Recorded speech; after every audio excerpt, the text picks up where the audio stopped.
Hello everyone, welcome to Mana Chats once again. I played around with Forspoken a little bit, and I want to talk about it a little. This time I decided instead of playing as I chat, which can be a little distracting when I'm doing kind of the review side of things, I'll just play a recording of myself playing. Now notice the footage won't be quite as nice as it could be, because it wasn't very optimized, and this is a 2080 Super I was playing with. I've since upgraded to a 4070, which is pretty exciting. I'm very happy about that. It's a big purchase for me. But let's just talk about the game first. Well, let's go with the first point. Can this game be fun? And yes, it can be very fun. I think there are a lot of good ideas in here, contrary to a lot of players are saying. There is some depth to the combat, and I think that in a different setting, in a different, more developed world, we could have a really good time with this game. But I think the problem is that we don't execute on that here. We ultimately fail to make this all add up to something. For example, right now you see me scrolling through necklaces and capes and such. All these pieces of equipment aren't exciting to get. They take too long to get anything interesting from, and the effects just aren't that good. A little bit more damage here and there. It's not exciting to get new loot. I don't feel like I want to get new things because I just eventually stop caring. The other system that I think is annoying is the way you empower your magic. You have to basically do these little mini combat challenges, and that can just be, well, it's just not fun because you can't use your powerful spells and you can't feel like the new magic you got is any good until you've spent far too long trying to do tedious things to make it as good as your other magic. Now, moving around the world is one of the better aspects. You'll see that I'm jumping around a lot, like these little bunny hops. That's one of the best ways I found to traverse. It's pretty easy to pull off. It's a lot faster. Eventually it even regens some of your stamina in combat, so you can quickly run away and start jumping and recover your stamina. There's also another system where you can get like these little explosive dashes as you're running, with a little bit of a timing game, and I found those far less effective. But again, being able to traverse the world is great, but there's nothing really worthwhile to see. And I think this is where the big problem for this game comes in. It's just not worthwhile in a lot of things. So I think it can be a fun game, but you really have to get into just enjoying the combat to really get there. Everything else is just kind of a misery, because they didn't execute on a good idea here. They had some good ideas, but altogether the package just feels very loosely tied together. So my second point here is that I feel like this is like a glorified tech demo. When I played the demo of this, I was kind of excited because it felt kind of fun to play around. The combat was cool. But honestly, I could have just done the demo, and I think I would have gotten the same enjoyment out of this as I did playing the full game. Because once you get to the full game, you start to see all the cracks. You start to see how boring the world is. A lot of your activities are kind of like the one I'm showing right now on screen, where you just run up to something, you blast at it for a few seconds, and you unlock some arbitrary bonus. You run over to a thing and you take a lame picture of it, and you have to line it up just right. Other things are just kill some monsters, or, unlock something that lets you see more of the things around you, or get a new skill that's hidden in the world, or, get some mediocre item, or get some experience. None of it really feels like it builds up the world. You don't really learn more about it. It's just a bunch of ruins and just a very empty feeling world that could have been a lot more exciting. So just not great. Right now on the screen, I think I'm displaying some combat. This video I was trying to focus on showing some of the cool things you can do. You have all these extra things that you can lay down, which are kind of cool. Like, I don't mind doing this. You get to lay all these traps, things that support you in combat. You can do kind of cool combos with a sword. One of the big things in the game is if you do certain hits, you instantly upgrade your combo to a bigger hit. So if you jump and dodge and do a strike, then you can do a quick unlock of like a level 3 charged up attack of whatever you were doing. And that can be pretty handy. It does add to the game, but it doesn't feel great. And there are cool moves, but they can get interrupted by such little things, and it can just get kind of frustrating. As cool as everything looks, I think when you actually start getting it down, there is some fun to be had, but there's not enough enemy variety to make it worthwhile. There are cool and fun things, like I love punching stuff, so being able to do fire punches, being able to throw fire spears, it all sounds really awesome. You know, being able to do like a dragoon jump. These are really cool core concepts. The skeleton, the bones of this game are there. I'm showing off how you can transition to like the water magic by doing a really powerful attack. The transition attacks are powerful and you should use them. There are cool things where you can lay down these like AoE strikes as you're fighting. Enemies are weak to different magic, so you will want to swap around. There's cool grabs. There's interesting things to do, and I show off a little bit of it here in this brief moment. There's all these kinds of cool techniques, but you end up kind of only needing a few of them. There's not enough reason to vary it up, and it just gets kind of spammy and visually very busy. And some enemies just completely negate your ability to do that. There's some with like a very specific weak point. There's other enemies that are so strong that when you attack them, it's just not doing much damage. And other times where it just feels like you break the game, like this fire circle, if you get an enemy stuck in the edge of it, which even enemies that aren't weak to the fire, you'll absolutely decimate them, which is great for bosses, but it kind of feels like you're cheesing things. And then there's some enemies that might be arbitrarily immune to it, and that can also be kind of annoying. But I kind of understood the combat system, but it's just a little too floaty, a little bit too busy at times, and I think they needed a little more cohesion. And worst of all is how long it takes to get to the point where you have enough stuff to experiment with, though, to find what you really like. You're stuck with just rock magic at first, and that's just very limited. Once you get the fire magic, I feel like you start to unlock a little bit more of an interesting playstyle, as rock is your long range and fire is your close range. With the fire style, you can also pull enemies in or pull yourself towards enemies, which is very helpful for handling, you know, big crowds. But again, you don't really need to do this, so I don't know. It just kind of feels a little lackluster. And getting all these abilities powerful enough is annoying because in order to power up each spell, you have to do some arbitrary task associated with it. Sometimes it's very easy. You can pick up 3 of these at a time. There's 3 challenges at a time, and you can upgrade them, and then you return back to the base and choose your next 3, basically.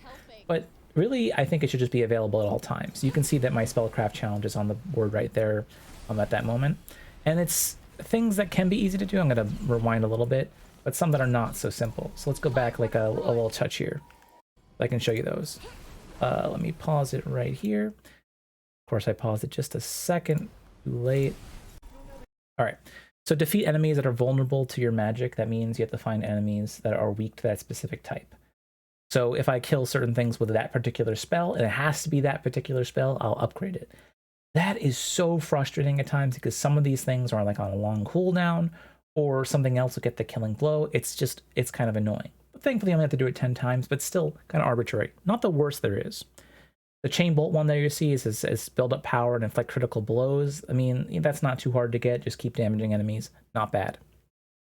Some of them are awful, though. Like, you have to kill a flying enemy. Or one of the worst ones was you have to use these 2 fire summon guys that don't attack accurately. Almost always miss. And you have to let them land the killing blow on things. Took so long and so much setup to get that set up and get that done. It was very frustrating and not very rewarding. But this is the problem. It feels like somebody designed this without testing it. Also, I hate the way they grade you on these combats because it's more cumulative rather than based on how you did on that individual combat. So you'll build up to an A rank as opposed to earning an A rank in that specific combat scenario. Of course, getting hit reduces this.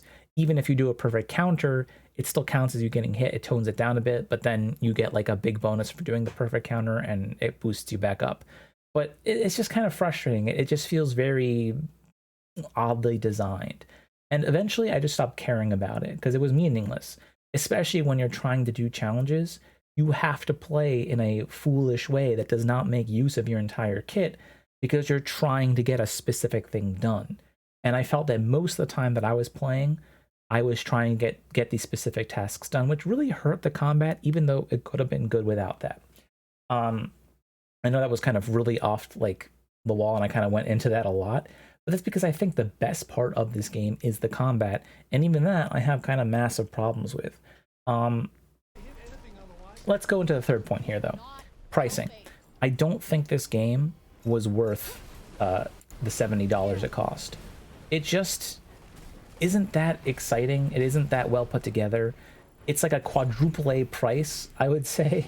You know, instead of triple A, I'm saying calling it quadruple A. It's like a quadruple A price for a game that feels like a tech demo, like a double A game. It's good, but it doesn't warrant this price hike. I think if this was like a Witcher 3 style game or a God of War game where the quality is just immaculate and oozing out of it, I could understand it being a $70 game. If they put a ton of effort in, it felt really well put together, it didn't feel just like a tech demo that was poorly, you know, slapped together with a bunch of random points of interest on a map, I think this would be good. But it doesn't have that, so it just doesn't feel like it's up to par for that kind of price. Also, look at the absolute mess that some of these bosses become. Now, this was a 2080. I know I was recording it, so obviously things aren't going to be perfect. But there's this big, huge boss that you fight, and everything starts to chug because the optimization is just not well done. That's another point I wanted to talk about. Is just things weren't well optimized. I've since upgraded my card, like I mentioned, but it shouldn't be a mess like this. And look how like this screen looks. Like, you can't tell what's going on. I certainly couldn't. I was just spamming magic at this enemy that I think was a little too strong for my level. I was playing on hard, but you know, you can't really tell what's going on, what I'm really supposed to do. It's just a mess of tentacles. It just gets kind of horrible. Now, I don't remember if I actually beat this thing. I might have just run away at a certain point because I think it was just taking forever. Or the time might have run out, I'm not really sure, because eventually those things dissipate when those like storms happen. But yeah, like a lot of the combat also, you see I open menus a lot because you got to switch to different spells so often. The fluidity is not the worst thing. It feels kind of cool selecting your spell in the middle of combat. You get a little time slowdown. But yeah. Yeah, I'm talking about combat again because again that's one of the biggest things to discuss, but let me try to get away from that. The quality of the open world is just not that great. As you can see, you kind of run around and just get into endless fights. All the towns look kind of similar. All the ruins look pretty similar. It's not that great. There's not a lot of interesting things to run into. And you'll get to points where you just can't continue. Like here I get to this wall. I want to get past it, but there's no easy way. It turns out I have to cycle around later in the game and get there from another direction. Even though you have ways to jump and get up, it just doesn't function. You get kind of locked out. And then I want to leave this storm, but I can't because it's just, you know, it's surrounding this area. And, you know, I'm trying to jump away, and I think I do this for quite a few minutes. Yep, you can see I do this for quite a while before it finally lets me teleport somewhere. Not great. And when we get further into the quality of the exploration and the open world, let's take a look at one of the better put together things, the dungeons, these little mini dungeons. I'm going to close this video and open that one up. You'll see I have 3 videos to show, which is very exciting, I know. So when you get into these dungeons, they look like something that might be procedurally generated, but they're not. They're just basically a corridor that leads to, surprise, surprise, more combat with a bunch of enemies, and it's not that exciting. They're not any different than things you'd find in the open world. And for your troubles, you might get like a necklace piece that's not upgraded, or you might get like some other nonsense. That just doesn't matter. So it doesn't really feel encouraging to do. Oh, and then you also have these beautiful puzzles, which are very simple at times, and sometimes a little frustrating at others. All this really is just a time waster. You can see here, it's just like it gets you some pointless things that I can't even remember what really comes out of them. And it's just, it's not really well integrated. Why are they there? Why are they designed like that? Who knows? I'm not going to really critique a lock minigame that much, but meh. I can't say that I play that. I'm like, wow, this is cool. Again, you'll see that a lot of this is just very similar nonsense. The same combat. Yes, there's some cool things you can do, but do you really feel inspired to do so? Well, you probably won't unless you really like the characters and the story, and well, we're going to get to that in a second. At the end of these things, you do get a cool boss fight. I've seen a lot of repeats at this point when I've gone through it. I fought this water guy a few times. There's some giant, like, you know, beast-looking things you fight sometimes. It does change. It's kind of cool. I eventually did unlock the ability to run on water. I'm not sure if I have that yet here, but you can handle the fight just fine. You can also analyze the enemy to see like what they're weak to, which is useful. I do have the water walk ability, but it's not like you can really do much with that. Like I can't run up to it and do a lot of damage like that. So you kind of are restricted to using certain long range attacks, which is fine. It encourages you to play a little differently. You can kind of see that I'm starting to play around with that and see what works. Not terrible, but it does make it so your entire kit feels a little bit silly. It just takes a little longer than it should, and you know, like getting set up for damage on this fight wasn't particularly exciting, so I'm not gonna show all of it, but this is what one of the dungeons looks like, and this is some of the best other open world content you can run into, and it's just not that good. I can't say that I'm like chomping at the bit to get back and complete all of these, because they're just not that exciting. They're pretty easy, even the hard difficulty, and again, your reward is a little piece of tiny lore that's some text with like a picture. It's not enough. So yeah, not great. Let's get finally to the biggest issue though, and that is the character. I'm going to pause the video for a second because I know I'm running on a little bit here. The quality of the story is just bad, and that's because the characters aren't growing. Let's jump past me trying to get back up to this area a little bit, and let's get to some main story quests. This is where things should be a little bit cleaner, where you'd expect them to put their best foot forward, right? Well, first of all, some of the voice acting is a little questionable, but I don't even mind that. I just find that characters interact in such a stilted way. The world just doesn't feel interesting. I mean, this should be a cool, like, fantasy world. It just isn't. And the characters are unbearable because they're learning the same lessons over and over and over again.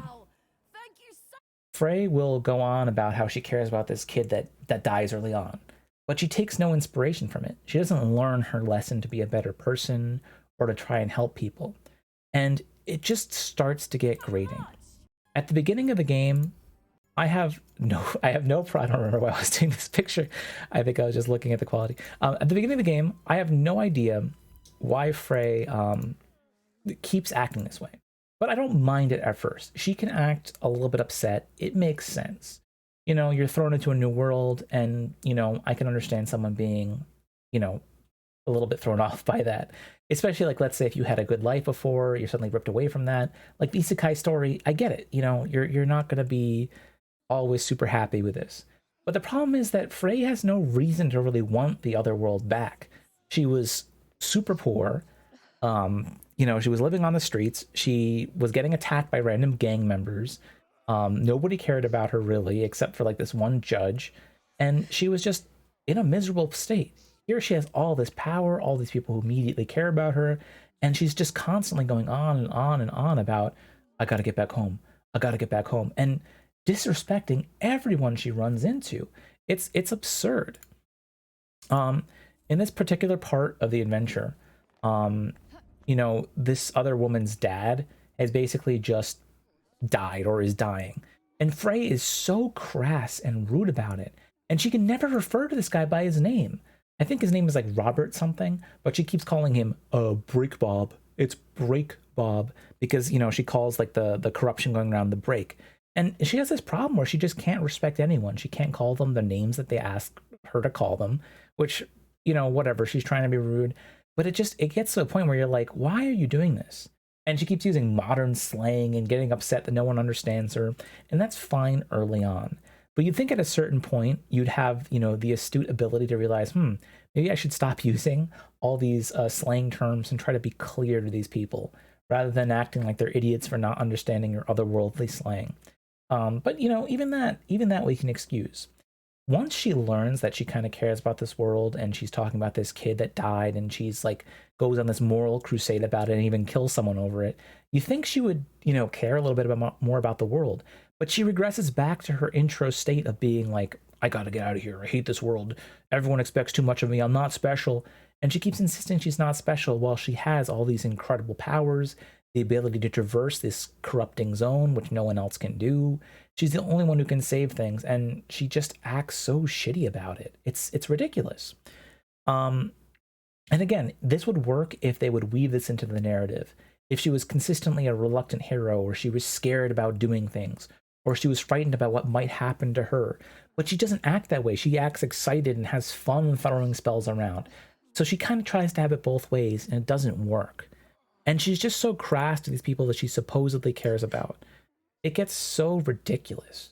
I think this is really a big problem. And the story just feels so rushed. It takes so long to unlock all your different abilities. They really just messed up a lot. You know, and the way she handles this death, it's so weird. Like, you know, this guy basically passes the fight on to her, like standard stuff. But you know, she acts like she cares, but then she's just so cold about it. Let's jump a little bit so you can see what I mean. There was a point where I was just so frustrated right here.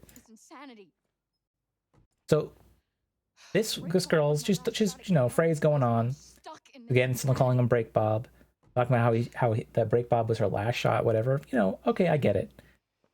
The daughter of that guy comes out, and look at that, yeah. That's not what I meant. No? I have lost the father who I only was just reunited with. Who I was hoping to spend more time with. Who was all I had left. I'm sorry that's been so hard on you. No, I didn't. Didn't what? Think? No, your only concern is for yourself. That's... My people have lost so much. They can't just get out of this insanity. This is their home. My home. But don't let our grief and assured destruction get in the way of your self-pity. Okay, that's fair. And here's the thing. It is fair. Because Frey has been consistently turning down these people, and they go out of their way to help her, even though she's struggling. This girl that's standing right here, she literally broke her out of a prison, risked her own, you know, life for that. And Frey just acts so indignant about it. She's always going on about how no one owes her. And yeah, I can understand, like, okay, maybe her background, you know, she was, you know, very poor. She had a hard life. But at a certain point, it doesn't feel good to play through that. It's not an enjoyable protagonist. Someone who is that greedy, who can't get over themselves, who always has to make everything about them. Especially when she was having bad nightmares about her being hated by all these people before. I think it's a little bit before this story beat happens where you have a nightmare about being hated for that, and Frey's realizing that she cares about these people, but she keeps regressing to this, and she just acts this way all the time, and it's just absurd. I understand why, again, there has to be some tension, but you keep cycling through it. And the thing is that this woman is completely right to critique Frey. Our people welcomed you. They were frightened, rightfully so. But they still. And Frey just can't get over herself. She can't understand that, you know, like, okay, this woman's dad just died, and she's talking about it like it's just some inconvenience. She can't even call the dad the proper name. Couldn't go outside and play with the kids. I couldn't walk. And it's all just a big sob story from Frey. Or a father that wanted me or loved me. So no, I don't care what happens to Athia. Yeah, what a great protagonist. Everyone loves that. Or if it burns, I don't give a shit, because this place is not my home. But see, Frey has no home. Like, her home was this dingy little apartment which, you know, got burned down, which she didn't even own. People just hated her where she was. So it just feels like this is so disconnected from a believable character arc. If she had had something established, this could have worked. And it would have worked as an early thing, which she gets over once that one kid dies, and maybe she learns to care about this place. But the fact that we keep cycling back to it is just very frustrating. It does not make a compelling protagonist. Now, I don't think the scene is actually poorly acted out. I think the characters can be potentially interesting, but they just don't do it well. Yes, I know what happened. You need to pull yourself together. Don't tell me what to do. I am sick And see, of killing myself for everybody else. she just acts like everything's all about her. She wants to do what she wants. You should want what they... It just gets kind of absurd. And I think I was staring at her because she was getting annoying at that point. I was just annoyed, so I don't know why I zoomed in like that, but you know, to do with me anymore. she goes off on this tangent. Change anything now, but still wish I could have spoken to you. My dear old mother made that very clear when And she just keeps going with it, going to different characters, whining, complaining. Your mother. It's just not very good. So overall, yeah, I have to say a little disappointed by this game. It just doesn't carry out what it needs to. It could have been a lot more. What I'm gonna say is the game just feels frustrating. I shouldn't feel that way about the protagonist. The story shouldn't be so repetitive, and the upgrade systems and everything involved just don't feel like they were presented in a smooth way. It takes too long to enjoy it, and ultimately, as much as I like the combat and talked a lot about it, I just don't feel it's worth your time. So I would give the combat a 6 out of 10 because it's okay, but it still has a lot of issues. It's great once you have enough spells to make it worth it, and once you've unlocked enough things, but at that point, there's nothing else to do with it. It's like a tech demo. It looks cool, it looks pretty, there's some ideas here, but they didn't tie it well together. Overall, I would give this about a 4 out of 10. The game looks pretty, but it's not well optimized. There's a vast open world, but there's nothing of worthwhile to do in it. The story just sucks. The main character is not enjoyable to play as. And it's hard to give it lower than that. It's not unplayable. It works. It has some okay ideas. It can be fun at times, but it just doesn't go past that. This is an easy skip, especially at the price point. If this was like a, like a $60 game, even then I think that's still too much because they didn't really execute well enough on this. Somewhere along the lines, the idea got lost. They didn't make a good character. They didn't put enough time into that, and that was vital for this. This could have been something really awesome. I was actually kind of excited for it because Frey is a different looking protagonist, someone that, we don't get enough of. And I'm very happy to try all these different things, but this was just so poorly done. The character is not enjoyable to play as. We needed somebody who was excited to go into a fantasy world or could at least get over their concept. If I were to rewrite this, here's what I would have. I would have her be someone who's a fan of isekais because that whole Alice in Wonderland thing, that's what she kind of references early on. Instead, just make her a fan of isekais. Make her some anime nerd who lives in a, in like a modern neighborhood. Have her say, you know what? I love anime. She daydreams about it. She doesn't have much, but make her middle class. Make her have a pretty peaceful life. Maybe she's feeling a little bit lost. Maybe she's working a retail job, but she feels like she could do so much more. Something that really resonates with a lot of people. Be easy to do that. Talk about how, she wants to become more. She expects more of life, and she knows she could do more, but she hasn't had the chance. Maybe show her defending some friends from some bullies and getting into like an early fight. Maybe even have the parkour thing be a club she participates in.